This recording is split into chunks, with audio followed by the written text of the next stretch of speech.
Good morning, everybody. Hello, hello, hello. Hello. Hi. So, if you don't know me, my name is Brad, also known as Steel City Brad on the internet. His name is Brad, even if you do know him, though. It's That true. hasn't Yes. changed. Yeah. I am one half of Steel City MTG. The other half, here's Stephanie. You can hear her, but not see her yet. Yeah, Brad's the Um, important face this morning. yes. Now, if you're normally on our stream, we like to play limited. We are big on the idea that you get the most fun out of your booster packs when you play with them. And we're big on dispelling the notion that you need a whole draft pod and a box in order to play limited at home. You really just need one buddy and a couple packs between you, and you can have some fun with your booster packs. But today is a little bit different. Today we are doing one of my favorite kinds of streams that we do here. That is our Judge Talk and a Booster Box stream, where I will ramble on for 2-ish hours about complicated magic rules, and Steph opens us some shiny magic cards. My job is easier than his job. Yes. So today I'm going to take you through a deep dive on competitive rules enforcement level tournaments in Magic, and Steph is going to be opening some Avatar: The Last Airbender collector packs. Which were provided Ooh. to us courtesy of Gerudo. Yes, this We're stream very excited. this stream is sponsored by Gerudo, a new social media platform made for and built by the TCG community. But more on that when we get to our first boosty break. Indeed. These Also, boosties have been burning a hole in my they've not oh been in yeah, my pocket, but they have been like staring at us. They've been like in our at our like right sitting right next to all the booster packs that we use for limited. yeah. And just have been staring at us since Every time because we we walk by pre-ordered them, these. We yeah. pre-ordered these from Avatar, so it's been several weeks. And so yeah. We've been Hmm. itching for a good reason to open them, Uh-huh. and the day has finally arrived. Also, if at any point you have a question during the stream, there is a Ask Brad question chat redemption that you can use to put your question in a queue that will make it easier for me to see it. And when we get to our boosty breaks, or if I happen to glance at my phone and I see them, I will do my best to answer your questions then. But yeah, so if you go to the chat redemptions and you see the Ask Brad a question, it'll give you the option to type in a message. And if you type in your question in that message before you hit submit, then it will be put in a safe place where I will be able to easily find it later. But so with all that said, let's jump into it. Bum, bum, bum. All right. So here's the overall plan for this stream. First, we're going to define what REL means, or REL. You may have seen that acronym come up a couple times. So we're going to define what it means and talk about why it's important. Then we're going to talk about your average day at a competitive event and what that will look like, and some things that you can do to prepare for the event ahead of time. Then we'll cover a high level view of Magic's tournament policy and talk about some of the procedures you'll need to know in order to participate. Then we'll talk about what happens if something goes wrong, because things do go wrong, and that's okay. But we're going to talk about what that means and what Hmm. will happen when something does go wrong, which will lead us directly into a conversation about the myriad ways that players can interact with the judges that run these events for their own benefit. Yeah, and y'all, before I became a judge, I liked the idea of like participating in competitive Magic. I was just because I knew there were different rules. I knew that players maybe were a little bit more intense. I knew like there were a bunch of things that I like just kind of spiraled about. I guess like I psyched myself out about it and didn't start doing anything with competitive Magic really until after I became a judge and kind of learned what it was that like what made competitive Magic different, right? And so Right. what I'm hoping for you all today is that we can kind of break down that barrier and help you realize, okay, maybe this isn't quite as intimidating, or maybe I can do this, right? And so that's kind of the point of this today, is to let you all know what you need to expect, or what the kinds of things you need to know. And you will be leagues more prepared than Joe Schmo who walks in off the street and wants to come into a competitive event. So you will walk in with a bunch of tools in your tool belt, and we're hoping that kind of lowers the barrier of entry for you. Yeah. Oh, hi, it's your girl Summer. Thanks for being here. All right, friends. All right. You ready to get into it? I mean, I'm ready. Are you ready? I'm ready. You're doing most of the talking, so you're the person who it matters if you're ready. Yes. So yeah, okay. Let's do it. Yes. All right. So, what is a REL or REL? Well, REL stands for Rules Enforcement Level. And as the name suggests, it's the level of application of the rules that we use for different magic events. More specifically, It's a system that defines how tournament organizers and judges are to run their events based on the function of the event they're running. It's the structure that lets us treat Friday Night Magic and pre release different than how we treat the Pro Tour. You can think of it kind of like an extended pregame conversation where players' expectations have been defined in a series of documents that express how players are meant to interact with each other, what kinds of like what kind of intensity we're going to be applying these rules for. Um, Now, there are three different rules enforcement levels: regular, competitive, and professional. So, what we're going to do now is we're going to talk about the difference between regular and competitive before we dive into the specifics of what competitive is. And we're not really talking about professional today. Professional rules enforcement level is for things like the Pro Tour, the World Championships, like all these really high level events that we're just dipping our And toes into if you competitive. it's not something that's like baby's first professional event, like that where that's not something that affects Right. the it's not a very wide audience there. Exactly. So imagine a scenario with me. It's Wednesday night, and you learn that a game store in your area has a commander tonight. And this is would be your first time going to a game store, so you're reasonably nervous. So you pack up you get your commander deck, this barely upgraded precon. You slotted a few cards in that you open from booster packs, and you drive your way to the store, and you walk in. And before you even have the chance to sit down to look for a game, a store employee asks you to submit your deck list. Well, you don't have a deck list. You didn't even know you needed one.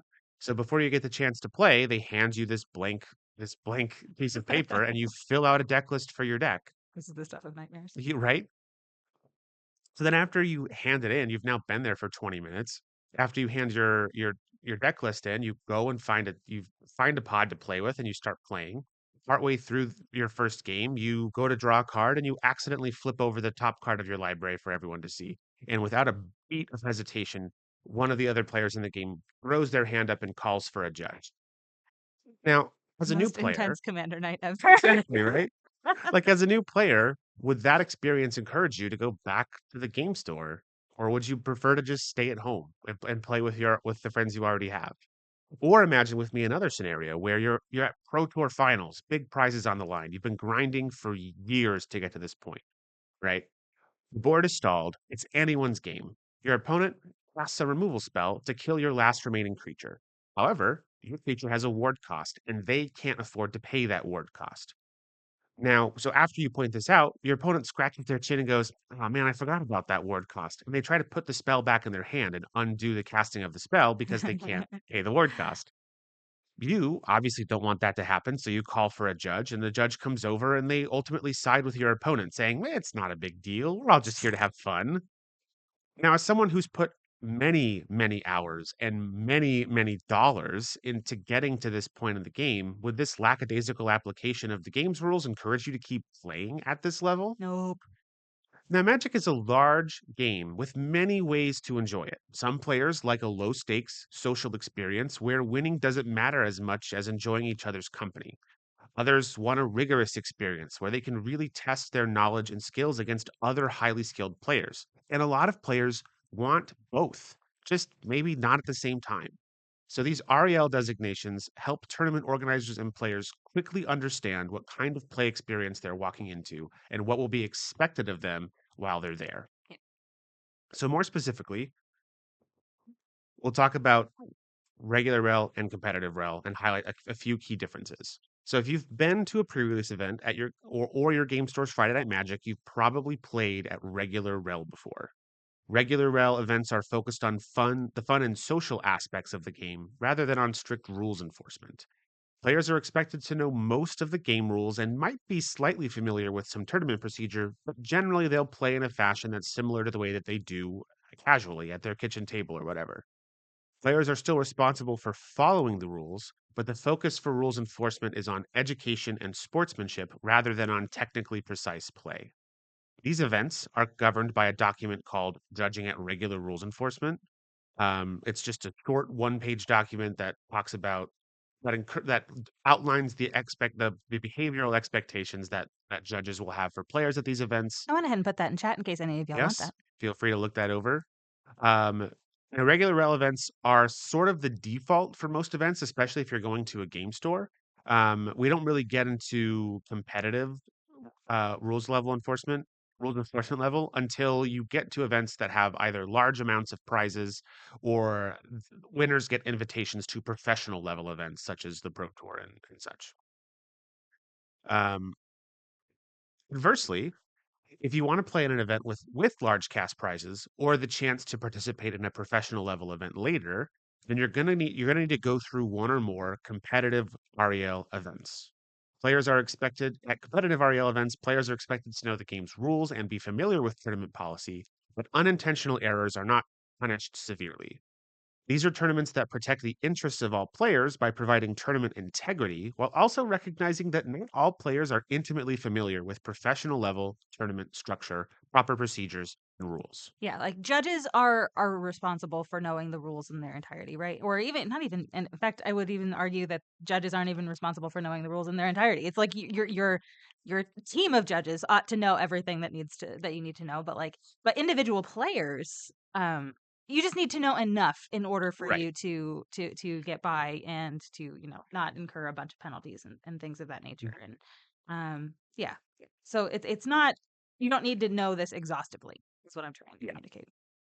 And so the documents that govern this level of tournament play, there's the Magic Tournament Rules, sometimes called the MTR, as well as the Infraction Procedure Guide, which is the IPG. And both of those documents are bigger than judging at regular.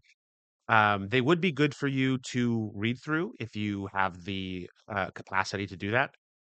Steph's going to drop those in the chat. Yeah. Yes, yes, yes. You don't need to know them in their entirety. And a lot of what you will need to know for especially for your first event, we'll be talking about in this stream. That's sort of that's our goal is to Yeah. go over that information so you have it. And again, these are documents for judges, right? And Yes. so this is you don't need to know all of these things before you go into your event. But they exist, and so we just put them here in case that is something you would like to. If you want to look up something or look up how Yeah. different infractions are handled, you can do that there.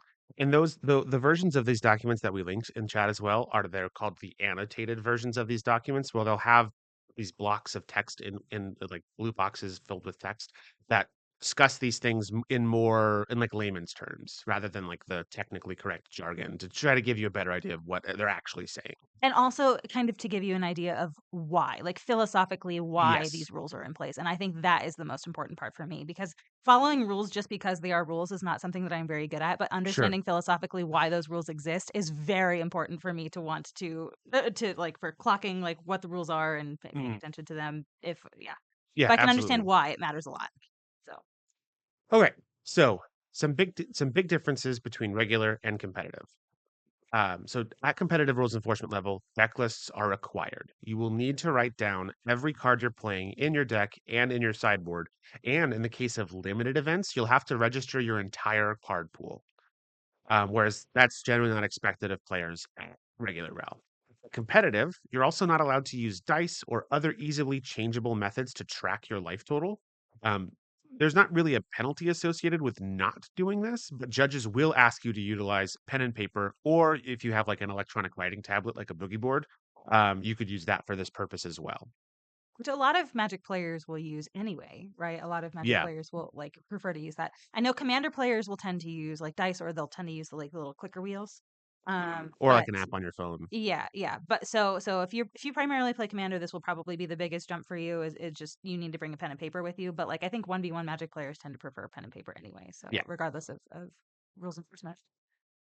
Now, there are no as far as penalties when things go wrong, there are no official penalties for a lot of what could go wrong at regular rules enforcement level. You just get cautioned to play more carefully next time, and but players aren't really given game losses unless the player is a repeat offender or their behavior is becoming disruptive to other players. At competitive REL, though, almost every mistake a player makes will be accompanied with a written warning.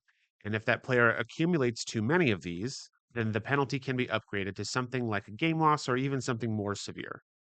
Now, cheating is taken very seriously, regardless of rules enforcement level. That's a behavior that we never want to see and is probably one of the easiest ways to get you disqualified. But we'll talk more about what those penalties mean, especially warnings later, because they'll come up a lot. But for now, um, also regular rules enforcement level. these events are generally more forgiving of misplays and missed triggers. Like you're more likely to be allowed to walk something back or catch a missed trigger. In competitive rules enforcement events, however, you're generally expected to commit to your decisions, even if you realize you made a mistake. Though, in some circumstances, a judge may allow you to back up. Um, Now, some other differences. Um, for some more, so for a regular rules enforcement level limited, it follows a rule called continuous construction, which allows you to change your deck in between rounds, and you don't have to present the same deck to each opponent in each of your first in the first game of each match. You've probably done this at pre-release, right? Yeah. So you've probably like if after your first match of the day, you're probably like, oh, maybe these cards aren't that good, so I'm going to swap these out from the remaining matches for the rest of the day. And you can do that. You can do that in Hmm. a pre-release, but you can't do that if it is a competitive rules enforcement Right. level. Yeah. So Competitive rules enforcement level, you're going to be submitting a deck list, even for sealed and draft. And the deck you present to each of your opponents in the first game must be identical to the list that you submitted. So you can change your list in between or for games 2 and 3 of your match, but in game 1, it has to be exactly what you submitted.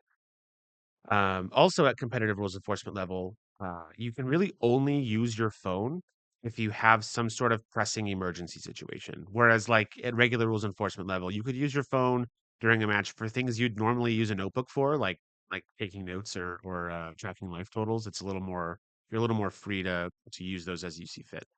And at regular rules enforcement level, for especially during drafts, you're free to talk at the table during a draft as long as you're not discussing strategic information.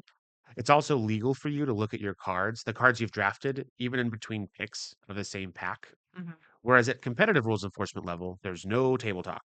When you're drafting, you're kind of supposed to be keeping your head down In the and zone. in the zone, and you're only allowed to look at the cards you've drafted during. There's a designated time that follows the end of every pick, at the end of every pack at a draft of the draft, where you can look at your cards. Um, Also, at competitive rules enforcement level, you're only going to be paired against people that are in your draft pod. Whereas, like at regular, if you're doing a casual draft for Friday Night Magic and there's multiple draft pods, you could be paired against anyone participating in the event. And we'll talk more about the specifics of these processes when we get into that side. But for now, just understand um, things like cheating, bribery, and illegitimately determining match results are strictly forbidden, regardless of rules enforcement level. These are on the list of behaviors that we don't want to see any of at all, and you will likely be punished for trying to do those things. All right. Now, a big goal of mine for this stream is to clear up some misconceptions that come with competitive play. Some of these misconceptions include that judges are scary. This is false. Judges are not scary, emotionless bringers of punishment. Unless you're scared of Brad, in which case I get it, right? Like, I'm kidding. While the judges are there to keep games legal and fair, they're also there to be a resource for you. If you have literally any questions or need anything at all, talk to a judge about it and they will help you. And we'll talk more on the specifics about this a little bit later. The second thing we're trying to clear up today is that competitive players are all mean.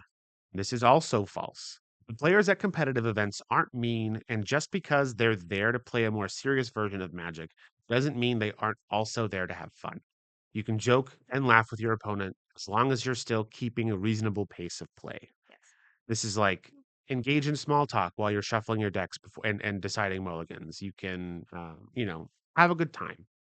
Just because these players are mean business doesn't mean they also aren't there for fun. Yeah, I know pro players that will whose goals before they come into a tournament like can be something as simple as I want all of my opponents to enjoy playing against me or Yeah, to be glad that they've gotten a chance to play against me or something, like to like have it be a positive experience. And so that is something that is on the minds of people who are at the highest level of play. And so yeah, it's something that like yeah, you can be a nice opponent, and that is something that will add value to the tournament for others and yeah. And I for think you. there are some behaviors of competitive players, like for example, like being like less okay with allowing a player to take back like a misplay.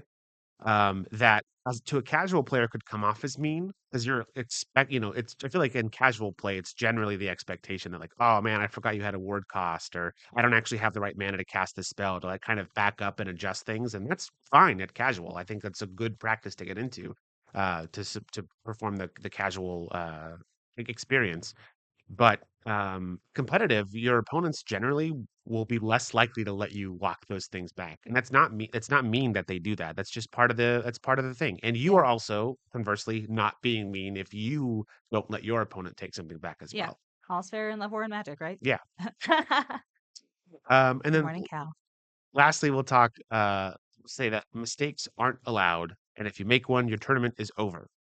And that is also false. It's okay to make mistakes. Players are human. And while you're generally expected to play well and avoid mistakes, it's not as though your event is over the first time you make a mistake.